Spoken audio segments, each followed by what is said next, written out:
Hello and welcome to the AJ classes 2882. Today in this video we are going to read and learn class second grammar. बच्चों आज हम इस video में second class की grammar की book पढ़ेंगे और ग्रामर की बुक में हम देखेंगे प्रोनाउंसिएशन द और दी, यानी डेफिनेट वर्ड है ना ये द और दी। तो कहाँ पर हम द पढ़ेंगे और कहाँ पर दी पढ़ेंगे, इसको आज हम देखेंगे। जो बच्चे हमारे चैनल पर नए हैं वो हमारे चैनल को सब्सक्राइब कर लें और बेल आइकॉन को प्रेस कर दें और दूसरों को शेयर भी कर दें। तो चलिए बच्चों स्टार्ट करते हैं। हमेशा की तरह आज भी आप वर्ड मीनिंग की नोटबुक लेकर बैठिए और ग्रामर की नोटबुक लेकर बैठिए ताकि जो वर्ड नए आएँ उन वर्ड्स को आप लिख सकें और ग्रामर की बुक में ये रूल्स और रेगुलेशन ऑफ द ग्रामर आप लिख सकें। तो चलिए बच्चों स्टार्ट करते हैं। Normally we pronounce the with a short sound. Normally we pronounce the with a short sound, यानी द को हम पढ़ते हैं थोड़े से साउंड के साथ, लाइक द। जैसे कि आप देख रहे हैं इसमें TH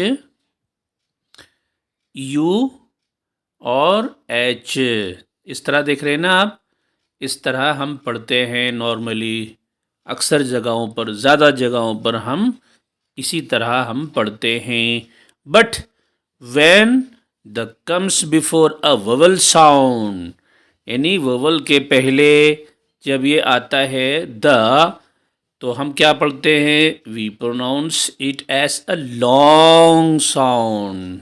जैसे कि ये लिखा हुआ है एज दी, THEE, इस तरह हम पढ़ते हैं।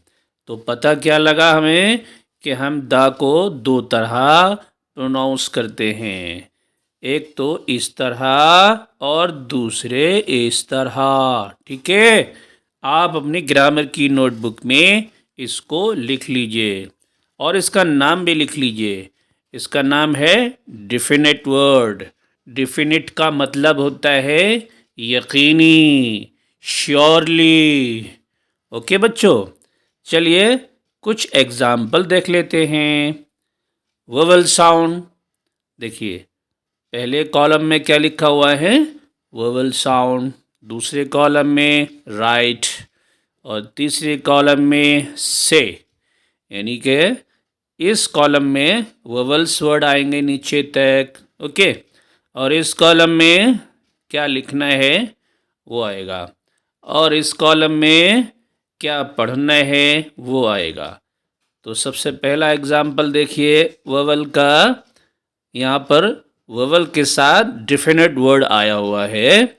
ये देखिए द डेफिनेट वर्ड है, एप्पल वोवल वाला वर्ड है, यानी एप्पल के स्टार्टिंग में क्या है? ए है जो वोवल है।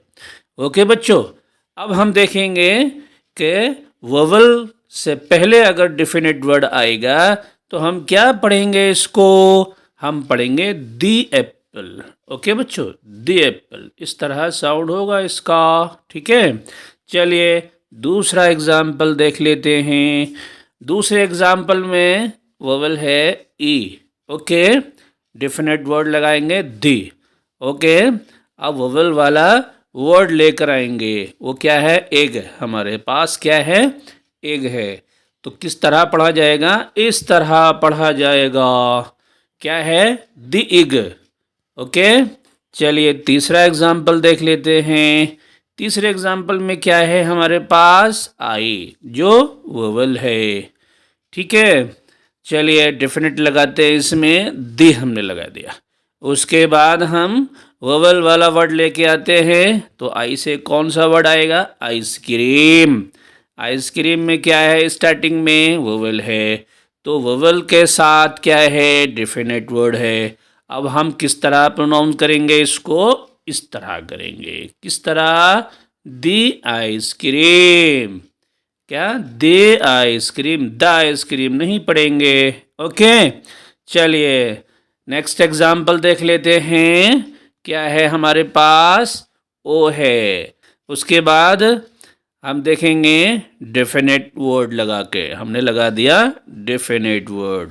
उसके बाद हम लेकर आएंगे वोवल वाला वर्ड। तो वोवल वाला वर्ड क्या लेकर आए हम? ऑरेंज। ओके, अब हम इसको किस तरह पढ़ेंगे? इस द को किस तरह पढ़ेंगे देखते हैं।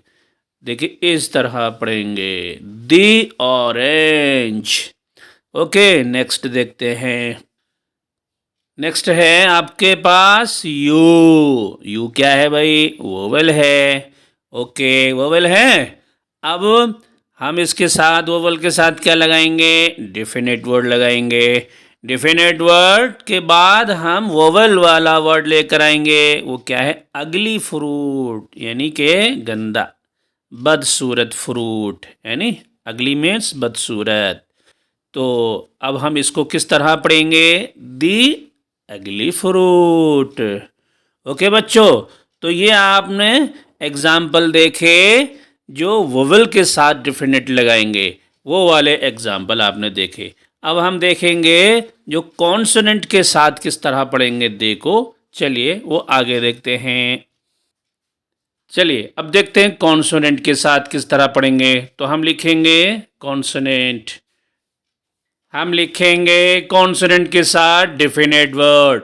तो हमने डेफिनेट वर्ड लिख लिया दे। ओके, उसके बाद हम कॉन्सोनेंट वाला वर्ड लेकर आएंगे। तो वो हम लेकर आए हैं हाउस। ओके, अच्छा, कॉन्सोनेंट एच है यहाँ पर। कौन सा वर्ड है कॉन्सोनेंट वाला? एच है। ओके, तो हम इसको किस तरह पढ़ेंगे? हम पढ़ेंगे द, THUH, द हाउस। हम पढ़ेंगे द हाउस। आगे देखिए, the our.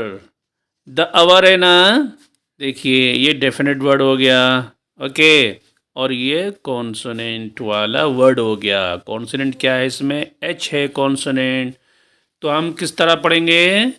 The our, vowel sound के साथ, क्योंकि ऊपर जो एच है ये कॉन्सोनेंट है और नीचे जो एच है ये भी कॉन्सोनेंट है, लेकिन इसमें जो साउंड आ रहा है वो एच का साउंड आ रहा है और इसमें जो साउंड आ रहा है द अवर, यानी कि वोवेल साउंड आ रहा है।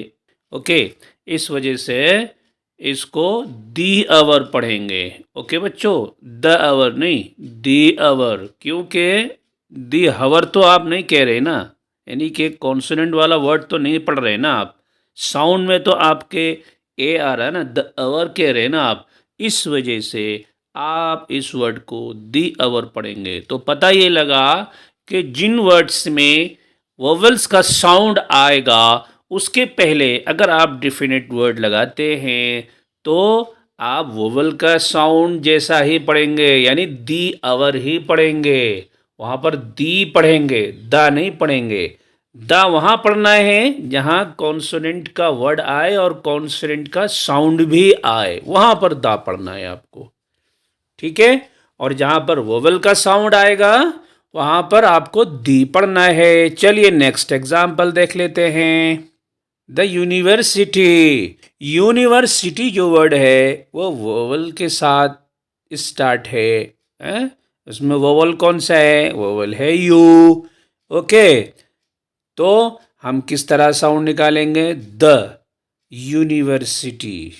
रीज़न क्या है? वहाँ पर वोवल का साउंड नहीं आ रहा है, इस वजह से उसको कॉन्सोनेंट की तरह पढ़ेंगे। कैसे पढ़ेंगे? द यूनिवर्सिटी, द यूनिवर्सिटी नहीं, क्योंकि यूनिवर्सिटी का जो यू है वो वाई बन गया, यानी कॉन्सोनेंट बन गया, और कॉन्सोनेंट आपने पढ़ा भी है।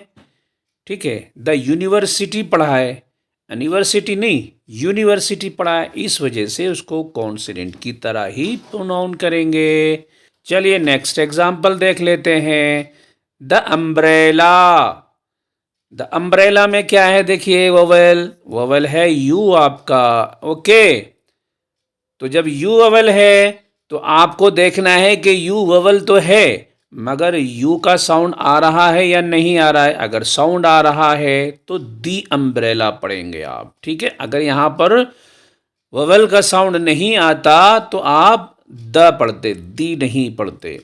ओके बच्चों, तो आपके समझ में आ गया होगा कि जब किसी वर्ड में वोवेल है और वोवेल का साउंड भी आ रहा है तो हम क्या पढ़ेंगे, डेफिनेट दी को दी पढ़ेंगे। ओके, अगर वहाँ पर कॉन्सोनेंट वर्ड है और कॉन्सोनेंट का साउंड भी आ रहा है तो हम द पढ़ेंगे।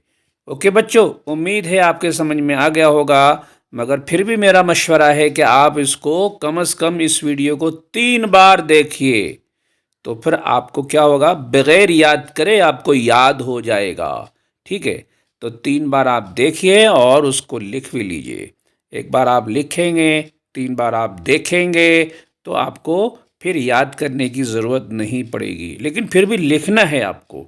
तो चलिए बच्चों, ये चैप्टर हमारा पूरा हो गया। मिलते हैं नेक्स्ट वीडियो में। Okay, bye bye.